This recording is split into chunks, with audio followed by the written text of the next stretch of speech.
दोस्तों, आप सभी का स्वागत है द फ्यूचर एजुकेशन पर। द फ्यूचर एजुकेशन एक ऐसा चैनल है जहां स्टूडेंट्स को एग्ज़ाम संबंधित केवल सटीक जानकारी ही प्राप्त होती है। तो आपको बता देना चाहेंगे, द फ्यूचर एजुकेशन आपके लिए आज लेकर आया है नवोदय विद्यालय समिति के द्वारा निकाली गई है नई भर्ती। जी हाँ फ्रेंड्स, नवोदय विद्यालय द्वारा आपके लिए जो एक गवर्नमेंट ऑफ इंडिया की संस्था है नवोदय विद्यालय समिति, उसके द्वारा निकाली गई है आपके एक नई भर्ती। तो आपको बता देना चाहेंगे, इस भर्ती में आपके लिए बहुत कुछ खास है। काफ़ी सारे पद निकाले गए हैं जिसमें कि आपके जो पद वाइज आपको सारी डिटेल दी जाएगी कि पोस्ट किस किस कैटेगरी में कितने कितने पोस्ट हैं और किस किस स्तर की ये वैकेंसीज़ हैं, क्या क्वालिफ़िकेशंस रहने वाली है, फ़ीस कितनी लगेगी। और साथ में आपको बता देना चाहेंगे कि आप किस तारीख से लेके किस तारीख तक इसमें आवेदन कर सकते हैं। तो इस वीडियो को आप एंड तक पूरा ज़रूर देखिएगा। और अगर चैनल पर नए आए हैं तो द फ्यूचर एजुकेशन स्टूडेंट्स को एग्ज़ाम संबंधित केवल सटीक जानकारी ही उपलब्ध करवाता है। चैनल को ज़रूर सब्सक्राइब कर लीजिएगा और वीडियो को लाइक और शेयर कर दीजिएगा दोस्तों।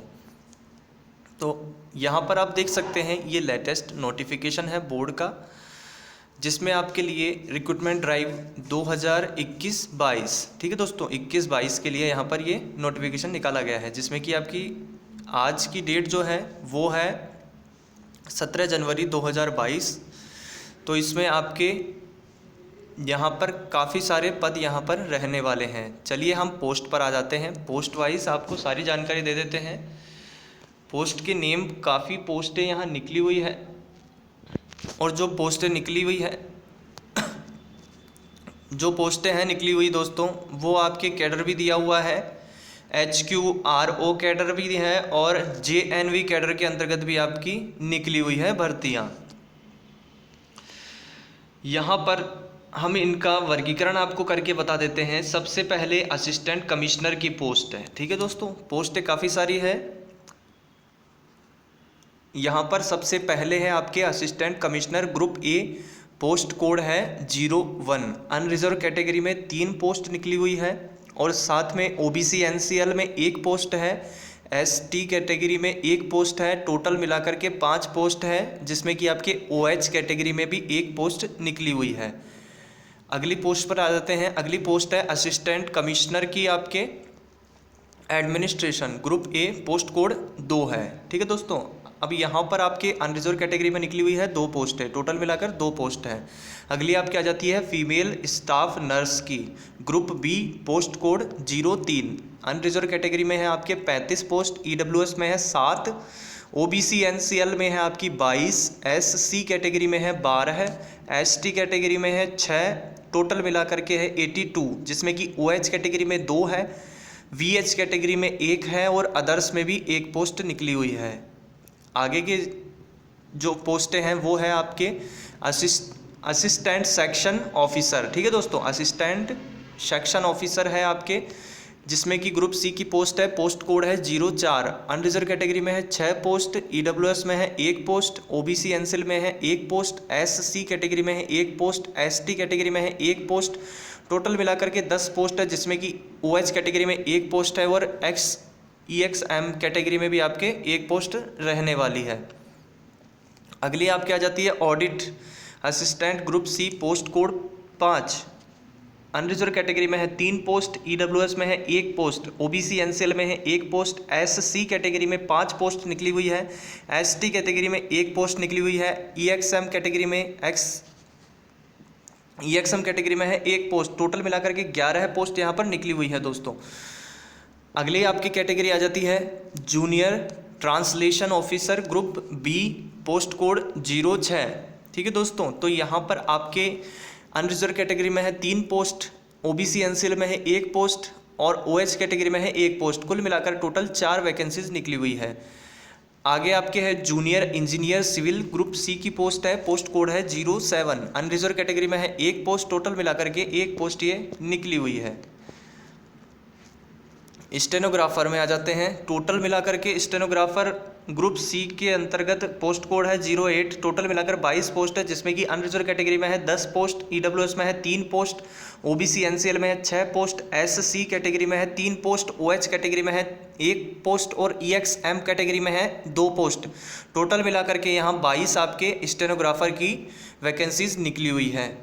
कंप्यूटर ऑपरेटर की बात की जाए तो कंप्यूटर ऑपरेटर ग्रुप सी की बात है यहाँ पर, पोस्ट कोड 09। अनरिजर्व कैटेगरी में है 2 पोस्ट, ईडब्ल्यूएस में है 1 पोस्ट, ओबीसी एनसीएल में है 1 पोस्ट। कुल मिलाकर टोटल 4 वैकेंसीज निकली हुई है। कैटरिंग असिस्टेंट की यहाँ पर group C post code 10। Unreserved category में है कुल मिलाकर 37 पोस्ट, ईडब्ल्यूएस में है 8 पोस्ट, ओबीसी एनसीएल में है 23 पोस्ट, एससी कैटेगरी में है 13 पोस्ट, एसटी कैटेगरी में है 6 पोस्ट, ओएच कैटेगरी में है 1 पोस्ट, वीएच कैटेगरी में है 1 पोस्ट, एचएच कैटेगरी में है 1 पोस्ट, अदर्स में है 1 पोस्ट और ईएक्सएम कैटेगरी में है 8 पोस्ट। कुल मिलाकर के 87 पोस्ट यहाँ निकली हुई है। आगे आपके आ जाता है अगला junior secretariat assistant group C HQRS RO cadre में है। ठीक है दोस्तों, यहाँ पोस्ट कोड है 11। कैडर है HQRO। अनरिजर्व कैटेगरी में है 4 पोस्ट, ईडब्ल्यूएस कैटेगरी में है 1 पोस्ट, ओबीसी एनसीएल में है 2 पोस्ट, एसटी में है आपके 1 पोस्ट, ईएक्सएम कैटेगरी में है 1 पोस्ट। टोटल मिलाकर के 8 यहाँ पर वैकेंसीज निकली हुई है। जूनियर सेक्रेटेरिएट असिस्टेंट की बात की जाए ग्रुप सी JNV कैडर में है ये निकली हुई, पोस्ट कोड है 12। JNV कैडर में आ जाते हैं। ठीक है दोस्तों, अनरिजर्व कैटेगरी में है 254 पोस्ट, 254। ईडब्ल्यूएस में है कुल मिलाकर 62 पोस्ट, ओबीसी एनसीएल में है 167, एससी कैटेगरी में है 93, एसटी में है 46, ओएच कैटेगरी में है 7, वीएच कैटेगरी में है 6, एचएच कैटेगरी में है 6, अदर्स कैटेगरी में है 6 और ईएक्सएम कैटेगरी में है 62। कुल मिलाकर के टोटल बात की जाए तो 622 यहाँ पर पोस्ट है। Electrician cum plumber group C में है, पोस्ट कोड 13। ठीक है दोस्तों, अनरिजर्व कैटेगरी में है 113 पोस्ट, ईडब्ल्यूएस में 27 पोस्ट, ओबीसी एनसीएल में है 73 पोस्ट, एससी में है 40 पोस्ट, एसटी कैटेगरी में है 20 पोस्ट, ओएच कैटेगरी में है 4, एचएच कैटेगरी में है 4, अदर्स में है 3, ईएक्सएम कैटेगरी में है 27। कुल मिलाकर 273 यहाँ पोस्ट निकली हुई है। अगली कैटेगरी में आ जाते हैं लैब अटेंडेंट। अगली जो पोस्ट है वो है लैब अटेंडेंट की, ग्रुप सी की पोस्ट है, पोस्ट कोड 14 है। अनरिजर्व कैटेगरी में है 59, ईडब्ल्यूएस में है 14 है, ओबीसी एनसीएल में है 38, एससी में है 21, एसटी में है 10। टोटल मिलाकर 142 पोस्ट है। ओएच कैटेगरी में जिसमें कि 2 है, वीएच में 1 है, एचएच में 1 है, अदर्स में 1 है और ईएक्सएम कैटेगरी में है 14 है पोस्ट। कुल मिलाकर के 142 यहाँ पोस्ट लैब अटेंडेंट की रहने वाली है। यहाँ मैथ्स हेल्पर की बात की जाए ग्रुप सी में है, पोस्ट कोड 15। अनरिजर्व कैटेगरी में है 257 पोस्ट, ईडब्ल्यूएस में है 62 पोस्ट, ओबीसी एनसीएल में है 169 169 पोस्ट, एससी में है 94, एसटी में है 47, ओएच कैटेगरी में है 6, वीएच कैटेगरी में है 8, एचएच कैटेगरी में है 6, अदर्स में है 6 और ईएक्सएम कैटेगरी में है 62। कुल मिलाकर के 629 पोस्ट यहाँ पर निकली हुई है मैथ्स हेल्पर की। द फ्यूचर एजुकेशन को सब्सक्राइब जरूर कर लीजिएगा दोस्तों। मल्टीटास्किंग स्टाफ MTS की बात की जाए ग्रुप सी में है HQRS RO कैडर में है, पोस्ट कोड 16 है। अनरिजर्व कैटेगरी में है 14 है, ईडब्ल्यूएस में है 2, ओबीसी एनसीएल में है 5, एससी में है 1, एसटी में है 1, ओएच कैटेगरी में है 1, ईएक्सएम कैटेगरी में है 3। कुल मिलाकर के 23 यहाँ पर 23 पोस्ट है। अगली कैटेगरी पर आ जाते हैं। अब यहाँ पर आपको बता देना चाहेंगे ये आपकी वैकेंसीज पूरी हो चुकी है। ठीक है दोस्तों, यहाँ पर आपकी ये जो कैटेगरीज वाइज दी गई है, अतिरिक्त कैटेगरियाँ OH, VH, HH, others, EXM, इन सब का यहाँ पर डिटेल दिया हुआ है। इनका मतलब क्या है? EXM कैटेगरी की बात की जाए तो एक्स सर्विस मैन कहते हैं। ठीक है दोस्तों, और बाकी भी यहाँ पर जानकारी दी हुई है। अब हम आ जाते हैं आगे की जानकारी पर। यहाँ पर आप देख सकते हैं क्राइटेरिया, एलिजिबिलिटी और पोस्ट का क्राइटेरिया क्या है। ठीक है दोस्तों, तो सबसे पहले हम बात करना चाहेंगे यहाँ पर for assistant commissioner post code 01 की। तो यहाँ पर इनके पे स्केल जो रहेगा वो लेवल 12 का रहेगा, 78,800 से 2,09,200 इन द पे मैट्रिक्स। और एज, अपर एज जो रहेगी वो आपके रह सकती है 45 साल, 45 ईयर्स। एसेंशियल यहाँ पर क्वालिफिकेशन की जो बात की जाए वो है master degree in humanities, science, commerce from a recognised institution या यूनिवर्सिटी। इनको कह सकते हैं पीजी की डिग्री होनी चाहिए। ठीक है दोस्तों, पीजी की डिग्री यहाँ पर चाहिए, मास्टर डिग्री चाहिए इन्हें ह्यूमैनिटीज़ में या फिर साइंस में या फिर कॉमर्स में। आगे की बात की जाए, पर्सन्स होल्डिंग एनालोगस पोस्ट और post of principal in the level 12 in the pay matrix और with at least 5 year experience in the level 10। लेवल 12 में आपके होना चाहिए प्रिंसिपल के स्तर का या फिर 5 साल का एक्सपीरियंस होना चाहिए लेवल 10 के लिए। ठीक है दोस्तों, यहाँ पर ऐसा जैसा कि यहाँ बताया जा रहा है, with at least 5 years experience in the level 10। और बाकी जानकारी के लिए आप इस नोटिफिकेशन को ऑफिशियल साइट से डाउनलोड कर सकते हैं। ऑफिशियल साइट को मैं आपको जानकारी दे दूंगा इस वीडियो में, ऑफिशियल साइट क्या रहने वाली है।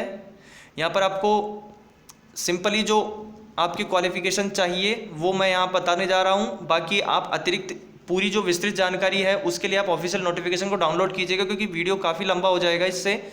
तो यहाँ पर और बाकी अगर आपको कुछ समझ में नहीं आ पाता है तो आप कमेंट करके कमेंट में पूछ सकते हैं, आपको आपके कमेंट का जवाब दिया जाएगा। जितना हो सकेगा उतना आपको यहाँ पर सेटिस्फाई किया जाएगा। तो आप कमेंट ज़रूर कीजिएगा अगर आपकी कोई समझ में ना आए तो।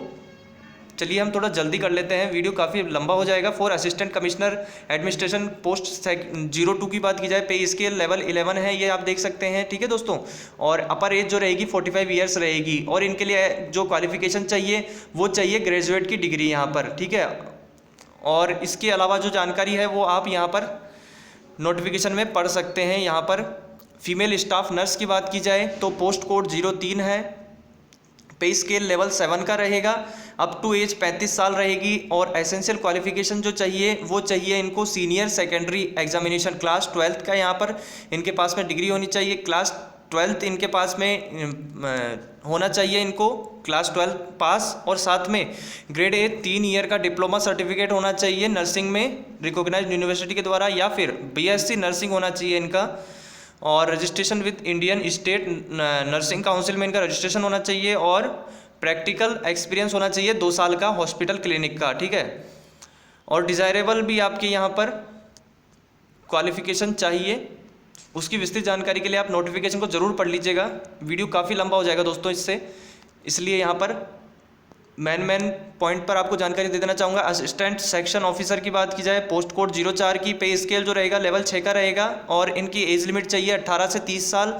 और क्वालिफिकेशन जो चाहिए वो डिग्री चाहिए इन्हें, degree from a recognised university, knowledge of computer operation का नॉलेज होना चाहिए, कंप्यूटर चलाना आना चाहिए। ठीक है दोस्तों, और आगे हम बात करना चाहें ऑडिट असिस्टेंट की, तो इसमें आपके पे स्केल लेवल रहेगा 6 और एज लिमिट जो रहेगी 18 से 30 साल रहेगी। बीकॉम होना चाहिए इन्हें, BCom from a recognised university, BCom की डिग्री होनी चाहिए इनके पास में, बैचलर डिग्री बीकॉम की। और आगे हम आ जाना चाहेंगे जूनियर ट्रांसलेशन ऑफिसर की, कोड 6 है इनका, पोस्ट कोड 6, पे स्केल है लेवल 6। और जो इनकी एज है वो 32 साल से ज़्यादा नहीं होनी चाहिए। एसेंशियल क्वालिफिकेशन की बात की जाए तो मास्टर डिग्री होनी चाहिए यूनिवर्सिटी द्वारा in Hindi with English as a compulsory और इलेक्टिव सब्जेक्ट और as the medium of examination in the degree level. ठीक है, मास्टर डिग्री होनी चाहिए इनके पास में। और इसके साथ में आपके यहाँ पर कई तरीके की जानकारी दी हुई है, जैसे कि यहाँ पर जूनियर इंजीनियर की बात की जाए लेवल 5 का इनका रहेगा और एज लिमिट 35 साल रहेगी। और इनके पास में जो क्वालिफिकेशन है वो डिग्री होनी चाहिए सिविल इंजीनियर की, या फिर 3 साल का डिप्लोमा होना चाहिए सिविल इंजीनियर का। और 3 ईयर का एक्सपीरियंस होना चाहिए कंस्ट्रक्शन ऑफ बिल्डिंग का। ठीक है दोस्तों, आगे की जानकारी दे देना चाहेंगे स्टेनोग्राफर की। स्टेनोग्राफर पोस्ट कोड 8 रहेगा और पे स्केल जो रहेगा लेवल 4 का रहेगा इनका। और 18 से 27 साल के बीच इनकी एज लिमिट होनी चाहिए। क्वालिफिकेशन की बात की जाए तो इनके पास 12th पास होना चाहिए। शॉर्ट हैंड स्पीड होनी चाहिए 80 word per minute. Typing speed होनी चाहिए 40 word per minute in English. ठीक है दोस्तों, तो इंग्लिश की यहाँ पर होनी चाहिए। या फिर आपके नीचे दिया हुआ है जैसा कि शॉर्ट हैंड स्पीड होनी चाहिए 60 वर्ड पर मिनट और टाइपिंग स्पीड जो होनी चाहिए वो 30 वर्ड पर मिनट होनी चाहिए हिंदी में। ठीक है, इंग्लिश में आपको चाहिए 80 वर्ड शॉर्ट हैंड की स्पीड और टाइपिंग की स्पीड चाहिए 40 वर्ड पर मिनट। और हिंदी की बात की जाए तो 60 वर्ड पर मिनट तो इनके शॉर्ट हैंड की स्पीड होनी चाहिए और टाइपिंग की स्पीड होनी चाहिए 30 वर्ड पर मिनट। आगे हम बात करना चाहेंगे कंप्यूटर ऑपरेटर की। पोस्ट कोड 9, लेवल 4 रहेगा। 18 से 30 इनकी एज लिमिट रहेगी। डिग्री होनी चाहिए इनके पास में, किसी भी प्रकार की डिग्री होनी चाहिए। स्किल इन वर्ड प्रोसेसिंग और data entry with a 1 year computer diploma from a recognised institution इनके पास में होना चाहिए। अगला आपके आ जाता है यहाँ पर कैटरिंग असिस्टेंट की, लेवल 4 इनका पे स्केल रहेगा। अपर एज रहेगी 35 साल, 35 साल ज़्यादा इनके पास नहीं होना चाहिए, 35 साल से कम इनकी एज होनी चाहिए यानी कि। और क्वालिफिकेशन की बात की जाए तो क्लास 10th पास होना चाहिए और साथ में 3 ईयर का डिप्लोमा होना चाहिए कैटरिंग का। और जो यहाँ पर जारी किया गया है रिकॉग्नाइज्ड और equivalent from an institution recognised by ministry of tourism government of India, state government की, या फिर passed from senior secondary class 12th फ्रॉम CBSE विथ होटल मैनेजमेंट होना चाहिए और catering as vocational subject and at least 1 year experience in catering, catering का 1 year का experience भी होना चाहिए। और साथ में दिया हुआ है इसके अलावा, या फिर इनके पास में ये भी हो सकता है past from secondary senior secondary class 12th और equivalent and 1 year diploma in catering, catering में 1 ईयर का डिप्लोमा होना चाहिए। या फिर इनके साथ में institute with the 3 year experience in catering, catering का 3 ईयर्स का एक्सपीरियंस होना चाहिए रेप्यूटेड इंस्टीट्यूशन के द्वारा, होटल्स के द्वारा। या फिर इनके पास में क्वालिफिकेशन यह भी हो सकती है ट्रेड प्रोफिशियरी सर्टिफिकेट इन कैटरिंग का इनके पास में ये होना चाहिए certificate with A minimum of 10 year का यहाँ पर इनके पास में सर्विस का इनके पास में एक्सपीरियंस होना चाहिए। आगे हम बात करना चाहेंगे जूनियर सेक्रेटेरिएट असिस्टेंट की, HQRS RO कैडर में। तो इनके पास लेवल 2 का इनका पे स्केल रहेगा। 18 से 27 इनकी क्वालिफिकेशन, 18 से 27 इनकी एज लिमिट रहेगी। क्वालिफिकेशन की बात की जाए तो यहाँ पर सीनियर सेकेंडरी सर्टिफिकेट होना चाहिए क्लास 12th का from a recognised board and processing minimum speed of 30 word per minute. English की टाइपिंग होनी चाहिए या फिर 25 हिंदी की टाइपिंग होनी चाहिए यहाँ पर। ठीक है दोस्तों, और साथ में आपको बता देना चाहेंगे यहाँ पर कि इसके अलावा इनके पास में होना चाहिए passed +2 level of senior secondary from CBSE state board with secretariat practices और and office management as vocational subject. अगली जो आपके पोस्ट आ जाती है वो है जूनियर सेक्रेटेरिएट असिस्टेंट की, JNV कैडर में निकली हुई है ये वैकेंसी। पोस्ट कोड 12 है, लेवल 2 की यहाँ पर पे स्केल रहेगा। एज लिमिट जो रहेगी वो 18 से 27 साल रहेगी। और क्वालिफिकेशन की बात की जाए तो यहाँ पर सीनियर सेकेंडरी पास होना चाहिए क्लास 12th और साथ में यहाँ पर इनको स्पीड होनी चाहिए इनकी टाइपिंग में 30 वर्ड पर मिनट इंग्लिश में और 30 word per minute 25 word per minute English में। या फिर जो आपके पहले बताया गया था जैसा कि passed +2 level of senior secondary from CBSE state board with secretariat practices and office management as vocational subject.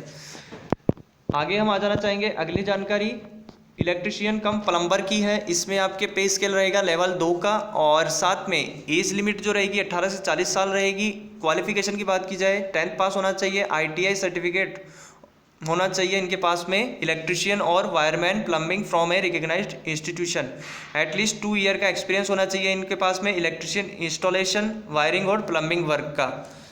अगले पर आ जाते हैं आगे आपके आ जाता है लैब अटेंडेंट का, पोस्ट कोड 14 आ जाता है। पे स्केल जो रहेगा लेवल 1 रहेगा इनका और एज लिमिट जो रहेगी 18 से 30 साल रहेगी। क्वालिफिकेशन की बात की जाए तो 10th पास होना चाहिए with certificate diploma in laboratory technique में, या फिर 12th क्लास होना चाहिए science stream from a recognised board university. 12 pass होना चाहिए साइंस स्ट्रीम में।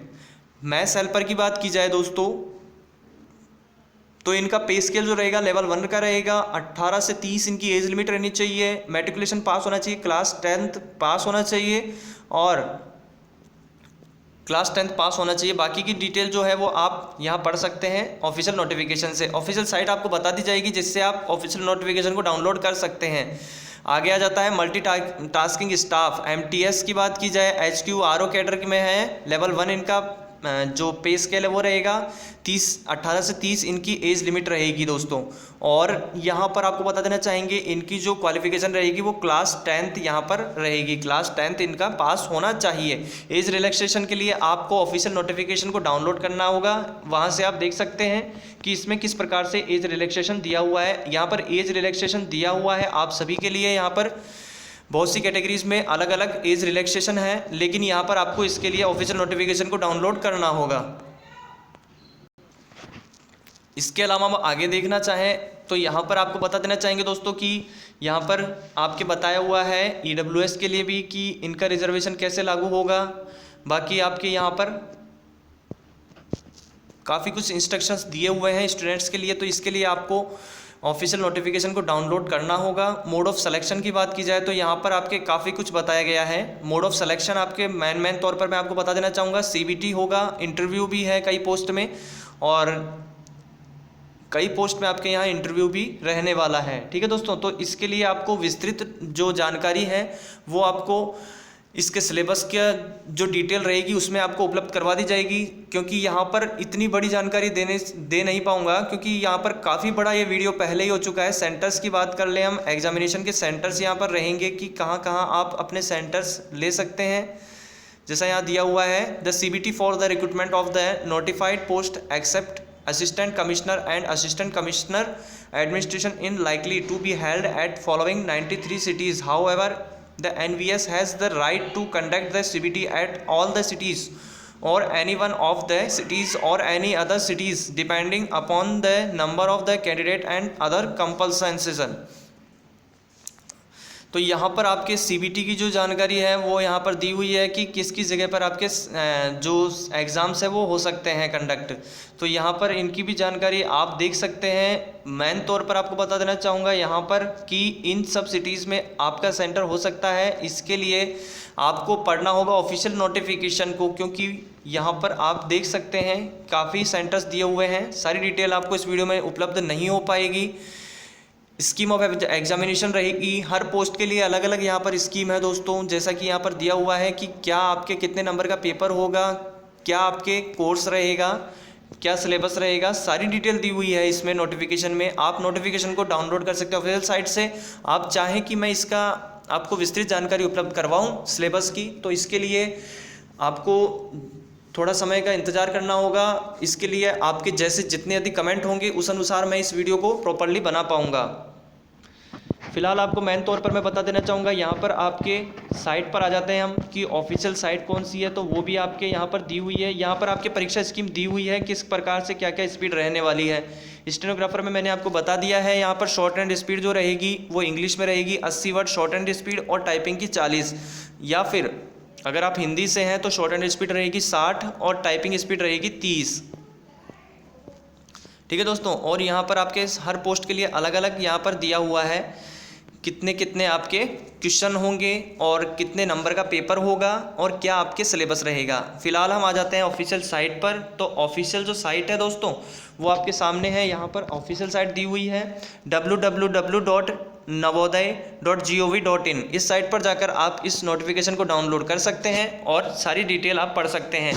आपसे ये अनुरोध किया जाता है द फ्यूचर एजुकेशन की तरफ से कि आप इस नोटिफिकेशन को अच्छे तरीके से पढ़ लें, इसके पश्चात पूरा समझने के पश्चात ही आवेदन करें, ताकि आपको आगे कोई दिक्कत ना हो भविष्य में। तो इसके लिए द फ्यूचर एजुकेशन आपसे यही गुजारिश करता है कि प्लीज़ इस नोटिफिकेशन को ऑफिशियल साइट से डाउनलोड कीजिए, पूरा विस्तृत आराम से पढ़ लीजिए, और जो इस पोस्ट पे आपको आवेदन करना है उसके बारे में अच्छे तरह से जान लीजिए। उसके पश्चात आराम से आप आवेदन कर सकते हैं। फिलहाल हम आ जाते हैं फ़ीस की जानकारी पर कि किस प्रकार से आप अप्लाई कर सकते हैं। वो भी यहाँ पर दिया हुआ है कहाँ से आप अप्लाई करना है। ठीक है, ऑफिशियल साइट से आपको अप्लाई करना है www.navodaya.gov.in से आपको अप्लाई करना है। यहाँ पर आपके लिए एक बहुत अच्छी बात बता देना चाहूँगा, यहाँ पर कहा गया है no application fee is required to be paid by candidates belonging to SC ST PH कैटेगरी के लिए। ठीक है दोस्तों, SC ST और PH कैटेगरी के लिए यहाँ पर कोई भी फीस लागू नहीं है, कोई भी फीस रिक्वायर्ड नहीं है। और यहाँ पर बताया गया है एक बार फीस जमा होने के बाद में रिफ़ंड नहीं की जाएगी।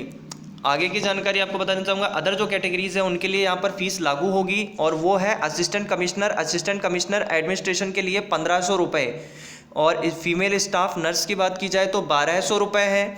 Assistant section officer, audit assistant, junior translation officer, junior engineer, civil stenographer, computer operator, catering assistant, junior secretariat assistant, HQRO cadre, junior secretariat assistant, JNV cadre, electrician cum plumber के लिए यहाँ पर फीस रहेगी 1000 रुपये, 1000 rupees. और lab attendant के लिए, maths helper के लिए, मल्टीटास्किंग स्टाफ के लिए यहाँ पर 750 रुपये इनकी फ़ीस रहेगी। तो यहाँ पर ये सारी डिटेल आपको उपलब्ध करवाई गई है द फ्यूचर एजुकेशन द्वारा। और जो फॉर्म ओपन है डेट वो है 12 जनवरी 2022 से इसके फॉर्म ओपन हो चुके हैं, और जो क्लोजिंग डेट रहेगी वो रहेगी 10 फरवरी 2022। ठीक है दोस्तों, 10 फरवरी 2022 तक आप इसमें आवेदन कर सकते हैं। और जो टेंटेटिव डेट्स हैं CBT की वो रहेगी 9 मार्च 2022 से 11 मार्च 2022 तक इसके एग्ज़ाम्स हो सकते हैं। यहाँ पर कैंडिडेट्स के लिए इंस्ट्रक्शन दिए हुए हैं, इनको आप विस्तृत जानकारी ऑफिशियल नोटिफिकेशन से पढ़ सकते हैं। इन्हें पढ़ने के पश्चात ही आवेदन कीजिएगा। ऑफिशियल साइट फिर बता देना चाहूँगा www.navodaya.gov.in। ठीक है दोस्तों, तो इस साइट पर जाकर आप इसे डाउनलोड कर लें और पढ़ लें और इसके पश्चात ही आवेदन कीजिएगा। तो यहाँ पर जो महत्वपूर्ण जानकारी है वो उपलब्ध करवा दी गई है द फ्यूचर एजुकेशन द्वारा। वीडियो पहले ही बहुत लंबा हो चुका है दोस्तों, मैं इसको ज़्यादा नहीं खींचना चाहूँगा। तो द फ्यूचर एजुकेशन को अगर आपने सब्सक्राइब नहीं किया है तो द फ्यूचर एजुकेशन स्टूडेंट्स को सटीक जानकारी उपलब्ध करवाता है। तो यहाँ पर जैसे कि भर्ती निकली हुई है इसकी जानकारी आपको बताई गई है, मेन जानकारी आपको उपलब्ध करवाई गई है।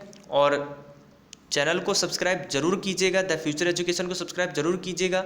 वीडियो को लाइक और शेयर जरूर कर दीजिएगा। अगले वीडियो में आपसे जल्दी ही मिलते हैं, तब तक अपना बहुत ज़्यादा ध्यान रखिएगा। द फ्यूचर एजुकेशन को अगर आपने सब्सक्राइब नहीं किया है तो प्लीज़ दोस्तों द फ्यूचर एजुकेशन को सब्सक्राइब जरूर कीजिएगा। वीडियो को लाइक शेयर जरूर कर दीजिएगा। अगले वीडियो में मिलते हैं आपसे। धन्यवाद दोस्तों।